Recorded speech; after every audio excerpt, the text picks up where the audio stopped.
Hello guys, welcome back to my channel. आज हम class 10th history chapter 2 nationalism in India करेंगे। ठीक है।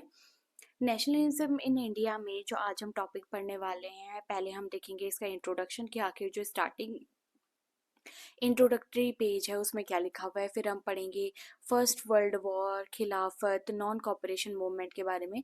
इसके अंडर कुछ सब टॉपिक्स है जैसे कि इंट्रोडक्शन इसमें भी है, द आइडिया ऑफ सत्याग्रह पढ़ेंगे, द रोवेल्ट एक्ट पढ़ेंगे एंड वाई नॉन कॉपरेशन पढ़ेंगे।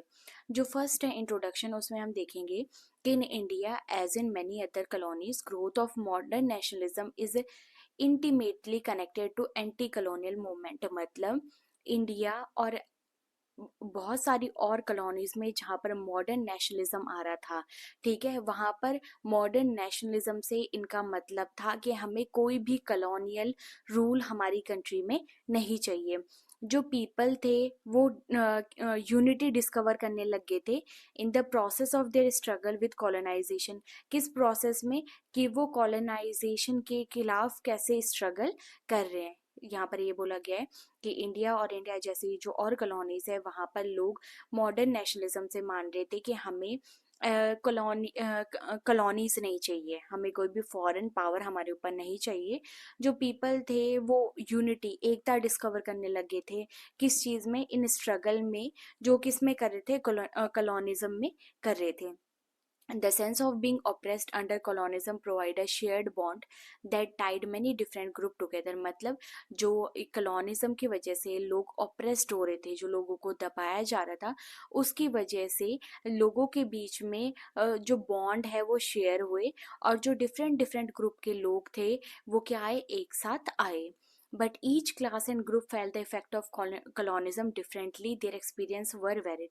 मतलब हर क्लास, हर ग्रुप के लिए जो कॉलोनिज्म थी वो अलग थी, उसका इफेक्ट अलग था, और उनके जो एक्सपीरियंस थे वो भी अलग अलग थे। And their notion of freedom were not always the same. मतलब हर किसी के लिए फ्रीडम का मतलब एक जैसा नहीं था। कुछ फ्रीडम के लिए कुछ और समझते थे कि हमें फ्रीडम चाहिए टैक्सेस से, कुछ और फ्रीडम समझते थे कि नहीं, अब हमें भी क्या बनना है, पॉलिटिकल पार्टीज बनना है। ठीक है। The Congress under Mahatma Gandhi try to forge these group together with in one movement.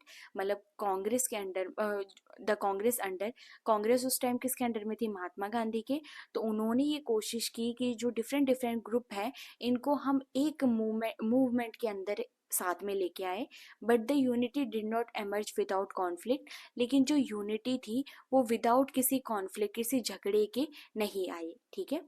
जो फर्स्ट है यहाँ पर है, mass expression on the street become common. मतलब जब नेशनलिज्म मूवमेंट चल रहे थे तो ऐसे जो ये मास प्रोसेशंस है, मतलब बहुत बल्क में लोग एक साथ इकट्ठे होकर क्या करते थे, प्रोटेस्ट करते थे। ठीक है। अब यहाँ पर हम पढ़ेंगे द फर्स्ट वर्ल्ड वॉर, खिलाफत एंड नॉन कॉपरेशन मूवमेंट। ये हमारा सेकंड टॉपिक है। पहले हमने इंट्रोडक्शन पढ़ लिया, जिसके इंट्रोडक्शन में ये लिखा हुआ है कि year after 1919 we see the national movement spread to new areas. मतलब 1919 के बाद जो नेशनल मूवमेंट थे वो दूसरी तरफ जाने लग गए थे। इनकॉपरेटिंग न्यू सोशल ग्रुप, मतलब इसमें नए सोशल ग्रुप बन रहे थे। And developing new mode of struggle, और इसमें नए मोड ऑफ स्ट्रगल बन रहे थे। आखिर जो वर्ल्ड वॉर थी उसका इफेक्ट क्या हुआ? It create economic and political situation. इसने इकोनॉमिक, पैसे, मनी, एंड पॉलिटिकल मीन्स हमें पता है पॉलिटिकल पार्टीज वगैरह की सिचुएशंस क्रिएट कर ली थी, जिसकी वजह से वर्ल्ड वॉर की वजह से जो इंक्रीज इन डिफेंस एक्सपेंडिचर, जो डिफेंस का खर्चा था वो क्या हो चुका था, इंक्रीज हो चुका था। Which was finance by war loan, जो किसकी वजह से फाइनेंस हो रहा था, war loan.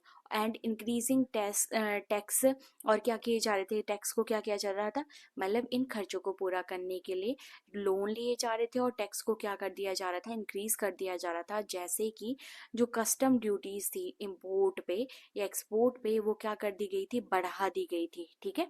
And income tax, यहाँ पर इनकम टैक्स की इनकम पे भी, जो तुम्हारी वेजेस, तुम इनकम लेते हो, वेजेस है, उस पर भी क्या लगने लग गया था, इनकम टैक्स लगने लग गया था। Through the years price increase double. मतलब बिटवीन 1913 एंड 1918 1913 से लेके 1980 तक जो प्राइस थे वो क्या बढ़ गए, वो डबल हो गए, leading to extreme hardship for the common people, जिसकी वजह से जो कॉमन पीपल है उनको बहुत ज़्यादा हार्डशिप मेहनत करनी पड़ रही थी, या ये समझ रही है बहुत सारी चीज़ों का सामना करना पड़ रहा था। Villages were called upon two supply soldier, villages में बोला गया कि तुम सोल्जर्स को सप्लाई करो, मीन्स तुम्हारे घरों में जो भी जवान आदमी है उनको किस पे भेजो, वॉर के लिए भेजो। And the force recruitment in rural area, और जो रूरल एरिया थे वहां पर क्या कर रहे थे, लोगों को जबरदस्ती रिक्रूट कर रहे थे, जिसकी वजह से लोगों के बीच में क्या आने लग गया था, गुस्सा आने लग गया था। 1918 टू 1919 एंड 1920 टू 1921 जो क्रॉप थी वो इंडिया के बहुत सारे पार्ट में फेल हो गई थी, मतलब यहाँ पर क्रॉप फेलियर हो गया था, जिसकी वजह से acute shortage of food, food की भी क्या हो गई थी, कमी हो गई थी। इसके साथ साथ यहाँ पर इन्फ्लुएंजा एपिडेमिक में आ गया था, इन्फ्लुएंजा की बीमारी भी आ गई थी। अकॉर्डिंग टू सेंसस ऑफ 1921, 21 से लेके 12 से लेके 13 million people die as a result of famine, मतलब 1921 के सेंसस के हिसाब से 12 से लेके 13 मिलियन पीपल थे, वो फेमाइन की और एपिडेमिक की वजह से क्या हो गए थे, मर गए थे। ठीक है, जो ये बीमारी आई थी और जो एपिडेमिक आया था, फेमाइन आया था, इसकी वजह से लोग मर गए थे, मतलब जो ये भुखमरी आई थी और जो बीमारी आई थी उसकी वजह से 12 से लेकर 13 मिलियन पीपल क्या हो चुके थे, मर चुके थे। At this stage a new leader appeared and suggested a new mode of struggle, इस स्टेज पे जहाँ पर इंडिया में फेमाइन हो रहा है, एपिडेमिक हो रहा है, उस टाइम पे एक नए लीडर आए जिन्होंने न्यू मोड ऑफ स्ट्रगल को क्या किया, सजेस्ट किया लोगों के बीच में। ये था द आइडिया ऑफ सत्याग्रह। इसमें हम पढ़ेंगे कि जो महात्मा गांधी थे वो इंडिया जनवरी 1915 में इंडिया वापस आ गए थे। वो कहाँ से आए थे, वो साउथ अफ्रीका से आए थे, और वहाँ पर उन्होंने रेशियल रेजीम, मतलब वहाँ उस टाइम पे जो साउथ अफ्रीका थी, साउथ अफ्रीका में on the basis of colour वहाँ पर डिफरेंसेस थे। तो वहाँ पर साउथ अफ्रीका में जो हम महात्मा गांधी थे वो लड़ाई लड़के आए थे रेसिस्ट रेजिम के, with a novel method of mass agitation, एक नोवल मतलब एक सिंपल मेथड से mass agitation which is called satyagraha. Mass agitation मतलब इन्होंने कोई भी वायलेंस यूज नहीं की थी, लेकिन सिर्फ लोगों को इकट्ठा करके मास मूवमेंट करके इन्होंने क्या किया था, वहां पर रेसिस्ट रिजीम के खिलाफ लड़े थे। ठीक है, और इसी मास एजिटेशन को हम क्या बोलते हैं, सत्याग्रह बोलते हैं। Idea of satyagraha emphasis the power, मतलब सत्याग्रह किस पे ज्यादा ध्यान देता है, पावर ऑफ ट्रूथ, ट्रूथ की कितनी पावर होती है, and search for the truth, और हमें क्या करना है, need to search for truth, मतलब ट्रूथ का सर्च करने की क्या है, नीड है। It suggested that if cause was true, if the struggle was against injustice, ये सत्याग्रह ये सजेस्ट करते हैं कि अगर तुम्हारा कॉज सही है, जो तुम्हारा स्ट्रगल है वो किसी अनजस्टिस के खिलाफ है, तो कोई भी physical force not necessary to fight the oppressor, मतलब तुम्हें कोई भी फिजिकल पावर लगाने की जरूरत नहीं है किसी भी ऑपरेसर को जो तुम्हें दबा रहा है उसके खिलाफ लड़ने के लिए। ठीक है, ये India worker in south Africa, ये साउथ अफ्रीका में जब महात्मा गांधी का भी हमने पढ़ा था ना कि महात्मा गांधी रेसिस्ट रेजिम से आए थे, तो ये साउथ अफ्रीका का एक डायग्राम है। ठीक है, विदाउट सीकिंग वेंजेंस और being aggressive, Satyagraha could win the battle, मतलब वेंजेंस मतलब किसी बीइंग, या तो किसी से बदला लेके या एग्रेसिव होके जो सत्याग्रही है वो अपनी बैटल को जीत सकता है, किसके यूज करके, नॉन वायलेंस को यूज करके। This could be done by appealing to the conscience of the oppressor, ये तभी हो सकता है जब हम किसको अपील करें, जो उनके मॉरल सेंसेस हैं, जो कहीं दब चुके हैं, उनको ऑपरेसर के उन सेंसेस को हम क्या करें, अपील करें। People including the oppressor had to be persuaded to see the truth, तो यहाँ पर ये बोला गया कि जो पीपल है, मतलब जो पीपल प्लस जो ऑपरेसर है खुद को, उनको परसुएट करना पड़ेगा ट्रूथ दिखाने के लिए, instead of being force to accept truth, ना कि उनको हमें जबरदस्ती करनी चाहिए, मतलब जो ऑपरेसर है हमें उसको भी समझाना चाहिए कि उसकी गलती है, और उसकी गलती को हमें उसके सामने लेके आना चाहिए, ना कि हमें फोर्स करना चाहिए कि नहीं यही सच है तुम्हें तो यही मानना चाहिए, और ये ना ही हमें कोई वॉयलेंस यूज करनी चाहिए। By this struggle truth was बॉर्न टू अल्टीमेट ट्रिम, इस स्ट्रगल सत्याग्रह की वजह से क्या होगा, जो हमारा ट्रुथ है वो लास्ट में उसको क्या हो जाएगी, विक्ट्री, जीत हो जाएगी। Mahatma Gandhi believe that this dharma of non violence could unite all Indian, Mahatma Gandhi ये मानते थे कि जो धर्म है नॉन वायलेंस का, इसकी वजह से जो डिफरेंट डिफरेंट इंडियंस है वो क्या हो जाएंगे, एक साथ जुट जाएंगे। ठीक है, अब हम पढ़ेंगे सत्याग्रह मूवमेंट इन इंडिया कि आखिर साउथ अफ्रीका में तो महात्मा गांधी सत्याग्रह करके आए थे, लेकिन इंडिया में आके उन्होंने कौन कौन से सत्याग्रह किए। जब वो महात्मा गांधी और सत्याग्रह मतलब आफ्टर अराइविंग अराइवल के बाद ही उन्होंने इंडिया में भी सत्याग्रह अरेंज किए। जैसे 1971 में वो चंपारण इन बिहार में गए, वहाँ inspire the peasant to struggle against the oppressive plantation system. वहाँ उन्होंने पीस एंड फार्मर्स को वहाँ पर उन्होंने फार्मर्स को क्या किया, इंस्पायर किया कि तुम जो भी तुम्हारे ऑप्रेसिव प्लांटेशन सिस्टम है, मतलब जो ये प्लांटेशन सिस्टम तुमको दबा रहा है, इसके खिलाफ तुम स्ट्रगल करो। 1917 में ही उन्होंने एक सत्याग्रह अरेंज किया to support the peasant of, ताकि वो फार्मर्स के, कहाँ के farmer, Kheda district of Gujarat के फार्मर को सपोर्ट कर सके। यहाँ पर खेड़ा डिस्ट्रिक्ट में क्या हुआ था कि यहाँ पर एक्यूट क्रॉप फेलियर हो चुकी थी, और यहाँ पर जो एपिडेमिक था प्लेग का वो भी बहुत ज़्यादा बढ़ रहा था। The peasant of Kheda could not pay, जिसकी वजह से जो पीसेंट्स थे, जो फार्मर थे, वो रिवेन्यू को, टैक्स को पे नहीं कर पा रहे थे। वह डिमांडिंग दैट रिवेन्यू कलेक्शन, और वो ये डिमांड कर रहे थे कि जो उनका रिवेन्यू कलेक्शन है, टैक्स कलेक्शन है, उससे उनको माफ़ कर दिया जाए, रिलैक्स या कम कर दिया जाए या बिल्कुल ही माफ़ कर दिया जाए। नेक्स्ट ईयर ही 1918 में वो गए अहमदाबाद, और अहमदाबाद में उन्होंने एक सत्याग्रह मूवमेंट ऑर्गेनाइज किया। किसके लिए?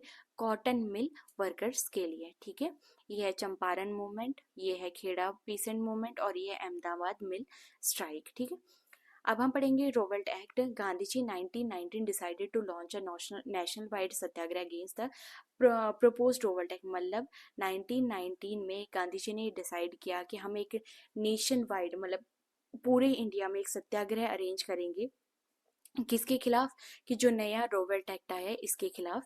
दिस वाज मतलब ये जो एक्ट था ये जल्दी जल्दी में पास हुआ था through the imperial legislative council. Despite the, मतलब यहाँ पर जो लेजिस्लेटिव काउंसिल थी वहाँ पर ये ब्रिटिशर ने जल्दी जल्दी में ये बिल पास किया था, या जबकि जो इंडियन मेंबर थे इस लेजिस्लेटिव काउंसिल के वो इसके खिलाफ इसको सपोर्ट नहीं कर रहे थे। इसकी वजह से जो गवर्नमेंट है उनको पावर मिल चुकी थी कि रिप्रेस पॉलिटिकल एक्टिविटी, की कोई भी अगर पॉलिटिकल एक्टिविटी हो रही हो तो उसको दबा सकते हैं। And allow detention of political prisoner, और जो पॉलिटिकल प्रिजनर है वो ये उनको जेल में रख सकते हैं विदाउट ट्रायल फॉर 2 years। मतलब बिना किसी ट्रायल के ये उन लोगों को 2 साल तक रख सकते हैं।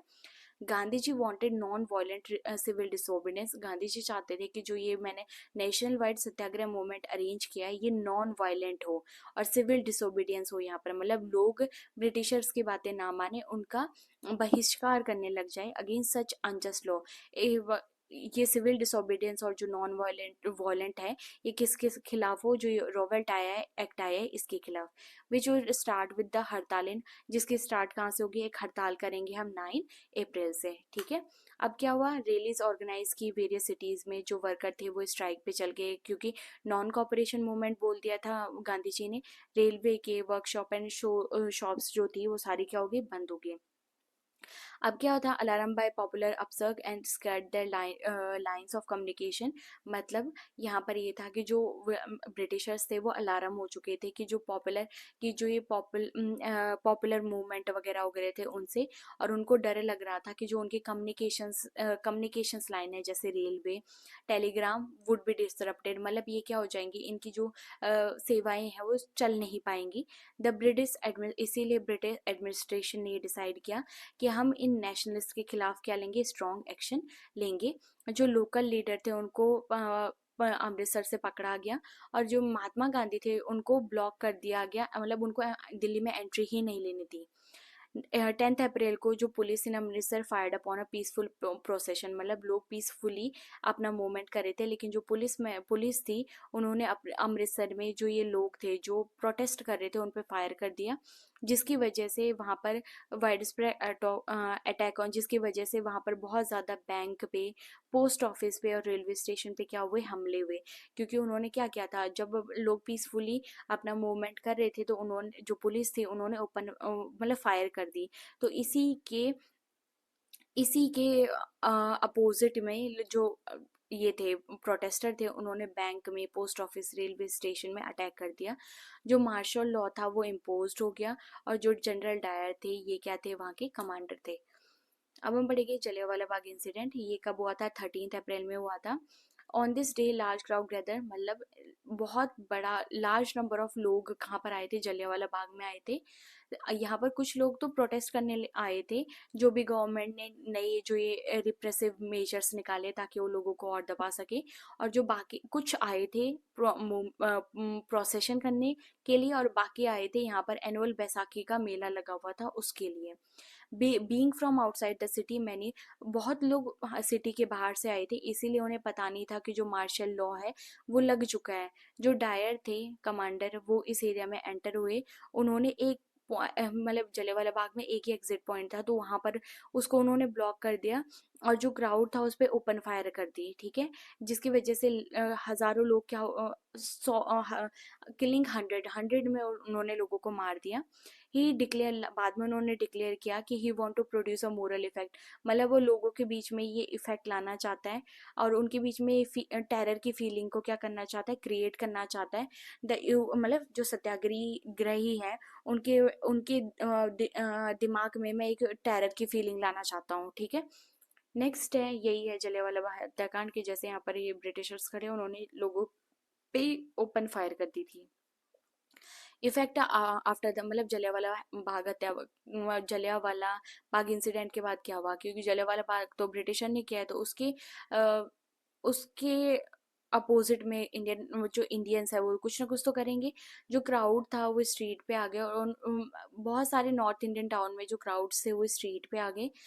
स्ट्राइक्स हुई, क्लैशेस हुए पुलिस के साथ, और गवर्नमेंट बिल्डिंग को क्या किया गया, अटैक किया गया। अब इसके लिए गवर्नमेंट का रिस्पांस, ब्रिटिशर का रिस्पांस क्या था, जो सत्याग्रही है उनको फोर्स किया गया कि वो ग्राउंड पे अपने नोज को क्या करे, मतलब वो सत्याग्रही को फोर्स किया गया कि तो तुम अपनी नाक रगड़ो, ठीक है। उनको क्रॉल ऑन स्ट्रीट, उनको स्ट्रीट में क्रॉल करवाया गया, ठीक है, क्रॉल ड्रिंक ना। और उनको बोला गया कि जब भी तुम्हें कोई साहिब दिखेगा तो तुम्हें क्या करना पड़ेगा, सल्यूट करना पड़ेगा। People were फ्लॉग्ड and villages were bombarded, मतलब जो पीपल वर फ्लॉग्ड, मतलब ये समझ लो कि पीपल के ऊपर वायलेंसेस की गई, और जो विलेजेस थे उनमें उनको बॉम्ब से उड़ा दिया गया अराउंड जूरन वाला इन पंजाब नाउ, जो आज के टाइम पे कहाँ पर है, पाकिस्तान में। मतलब इन विलेजेस में क्या डाल दिया उन्होंने, बॉम्ब फेंक दिए। जैसे ही गांधी जी को लगा कि वॉयलेंस जो है वो ज्यादा स्प्रेड हो रही है, इसकी वजह से गांधी जी ने क्या किया, जो मूवमेंट था उसको बंद कर दिया। अब हम पढ़ेंगे खिलाफत movement.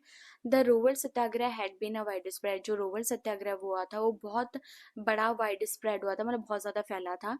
It had been, it was only limited, लेकिन ये सिर्फ सिटीज एंड टाउन तक लिमिटेड था। महात्मा गांधी ये चाहते थे कि वो एक ऐसा मूवमेंट लॉन्च करे जिसका क्या हो, ब्रॉड बेस्ड हो, जो बहुत, मतलब अभी मैं सिर्फ सिटीज टाउन तक गया हूँ, लेकिन मैं एक ऐसा मूवमेंट लॉन्च करना चाहता हूँ जो लंबे बेस हो, जिसके जो ज्यादा लोगों के तक फैले। He know that big movement can't be done without bringing, उन्हें पता, गांधी जी को पता था कि हम कोई भी बिग मूवमेंट बिना हिंदू मुस्लिम को साथ लाए नहीं कर सकते। इसीलिए उन्होंने इसीलिए उन्होंने खिलाफत का इशू उठाया। अब फर्स्ट वर्ल्ड वॉर के बाद जो ऑटमन एंड टर्की थी उनकी डिफीट हो गई थी। Rumour were that harsh peace treaty was going to be imposed on Ottoman empire, ये रूमर्स फैल रहे थे कि जो ये ट्रीटी आएगी, मतलब जो ये समझौता होगा, उसमें जो ऑटमन एम्पायर है उसको बहुत ज्यादा मतलब हार्श होगा, उनके लिए बहुत ज्यादा कठोर होगा। जो the spiritual head of the Islamic world, the खलीफा, ये ऑटमन एम्पायर, ये जो थे क्या बोलते हैं, ऑटमन एम्पायर स्पिरिचुअल हेड थे इस्लामिक वर्ल्ड के, जिनको खलीफा बोला गया, ठीक है। ये खलीफात मूवमेंट का डायग्राम है। टू डिफेंड द खलीफा टेम्पोरल पावर, और खलीफत कम्युनिटी वाज फॉर्म, मतलब ताकि वो खलीफास की टेम्पोरल पावर को सेव कर डिफेंड कर सके, इसीलिए एक खिलाफत कम्युनिटी बनाई गई बॉम्बे में मार्च 1919 में। जो यंग जनरेशन थे मुस्लिम लीडर के, जैसे brother Mohammad Ali and Shaukat Ali, began discussing with Mahatma Gandhi, मतलब जो ये ब्रदर थे मोहम्मद अली एंड शौकत अली, ये महात्मा गांधी से मिलकर डिस्कस करने लग गए थे कि आखिर कितनी पॉसिबिलिटी है कि हम ये यूनाइटेड मास एक्शन को इशू कर सकें, मतलब हम हिंदू मुस्लिम को साथ तो ले आएंगे, लेकिन हम क्या ये पॉसिबल कि है कि हम इतना बड़ा मूवमेंट कर पाएंगे। Gandhi ji saw this as an opportunity to, Gandhi ji को लगा कि एक अपॉर्चुनिटी है जिसकी वजह से मैं मुस्लिम को और bring Muslim under the umbrella of a unified national system, मतलब मैं मुस्लिम को भी ये दिखा सकूं कि वो भी एक यूनिफाइड नेशनल मूवमेंट के क्या है, मतलब वो भी अपने देश के लिए लड़ रहे हैं और वो किसी और देश के नहीं है, वो भी किसके हैं, इंडिया के हैं. At the Calicut session of Congress in September 1920, he convinced other leaders to need to start a non-cooperation movement in support of खिलाफत as well as स्वराज. मतलब कांग्रेस के कोलकाता सेशन में जो सितंबर 1920 हुआ था, तो महात्मा गांधी बाकी लीडर को कन्विंस कर पाए कि हम क्या करते हैं, एक नॉन कॉपरेशन मूवमेंट स्टार्ट करते हैं, किसके सपोर्ट में, खिलाफत एंड स्वराज के सपोर्ट में. ठीक है, आखिर नॉन कॉपरेशन ही क्यों. In his famous book Hindi Swaraj, जो गांधी जी ने बुक लिखी थी हिंदी स्वराज, उन्होंने डिक्लेयर किया था जो ब्रिटिश रूल है वो इंडिया में इसीलिए आ पाया है क्योंकि इंडियन ने उनका साथ दिया है. ठीक है, had survive only because of this, और वो इसीलिए इंडिया में सर्वाइव कर पाए हैं क्योंकि इंडियन उनका क्या दे रहे हैं, साथ दे रहे हैं. अगर इंडियन ने कॉपरेशन करने से मना कर दिया तो जो ब्रिटिश रूल इन इंडिया, मतलब वो कुछ टाइम, 1 साल के अंदर में ही जो ब्रिटिश रूल है इंडिया में वो क्या हो जाएगा, खत्म हो जाएगा और इंडिया में क्या आ जाएगा, स्वराज आ जाएगा. आखिर नॉन कॉपरेशन मूवमेंट था क्या. Gandhi ji propose should unfold, मतलब गांधी जी ने सोचा कि मैं जो ये मूवमेंट है इसको स्टेजेस में अनफोल्ड करूंगा. फर्स्ट उन्होंने बोला कि सरेंडर, जो जितने भी तुम्हें गवर्नमेंट की तरफ से अवार्ड मिले हैं या टाइटल्स मिले हैं उन सबको तुम सरेंडर कर दो. जितनी भी सिविल सर्विस है, army, police, court, legislative council, school and foreign good, इन सबको क्या कर दो, बाइकआउट कर दो. सेकेंड उन्होंने बोला कि government use repression a full civil disobedience. अगर गवर्नमेंट फिर भी हमको रिप्रेशन शो करती है, मतलब फिर भी हमको दबाएगी, तो हम एक फुल सिविल डिसोबीडियंट मूवमेंट को क्या कर देंगे, लॉन्च कर देंगे. Through the summer of 1920 Gandhi ji and Shaukat Ali टूड एक्सटेंसिवली मोबिलाइजिंग, मतलब 1920 के समर में जो गांधी जी थे एंड शौकत अली थे उन वो बहुत ज़्यादा घूमे और उन्होंने क्या किया, बहुत सारे लोगों बहुत सारे लोगों को साथ लेके आ पाए ताकि मूवमेंट को क्या मिल सके, सपोर्ट मिल सके. ठीक है, ये है नॉन कॉपरेशन मूवमेंट, ये चरखा. नेक्स्ट है Congress and non cooperation movement. Many were concern about the movement because they did not want to boycott, मतलब बहुत सारे कांग्रेस कांग्रेस के आदमी लोग ये सोच रहे थे कि हम क्या करते हैं, हम इस मूवमेंट में पार्ट नहीं लेना चाहते, हम जो काउंसिल इलेक्शन है उनको बायकॉट नहीं करना चाहते, क्योंकि जो क्योंकि जो काउंसिल इलेक्शंस थे वो कब थे, नवंबर 1920 में. ठीक है, they fear that movement might lead to popular violence, उन्हें ये डर लगता था कि अगर हम ये मूवमेंट करेंगे तो इसकी वजह से कहीं वायलेंस, लोगों में झगड़ा ना हो जाए. In the month between September and December there was an intense tussle with in the Congress, मतलब सितंबर से लेके दिसंबर के बीच तक यहाँ पर जो कांग्रेस है उसके बीच में ही क्या चल रही है, लड़ाई चल रही है, बातचीत चल रही है. For a while there seem no melting point between supporter, कुछ टाइम तक ये दिख रहा था कि सपोर्टर्स एंड ओपोनेंट के बीच में कोई भी एक मेल्टिंग पॉइंट नहीं है, मतलब ऐसा भी कोई पॉइंट नहीं है जब ये दोनों साथ आ जाएंगे. अ कांग्रेस सेशन एट नागपुर इन दिसंबर 1920, मतलब कांग्रेस सेशन जो नागपुर में हुआ था दिसंबर 1920 में, अ कॉम्प्रोमाइज वॉज वर्कआउट, एक कॉम्प्रोमाइज किया गया और उसने काम कर लिया और जो नॉन कॉपरेशन प्रोग्राम है वो क्या कर दिया गया, अडॉप्ट कर दिया गया.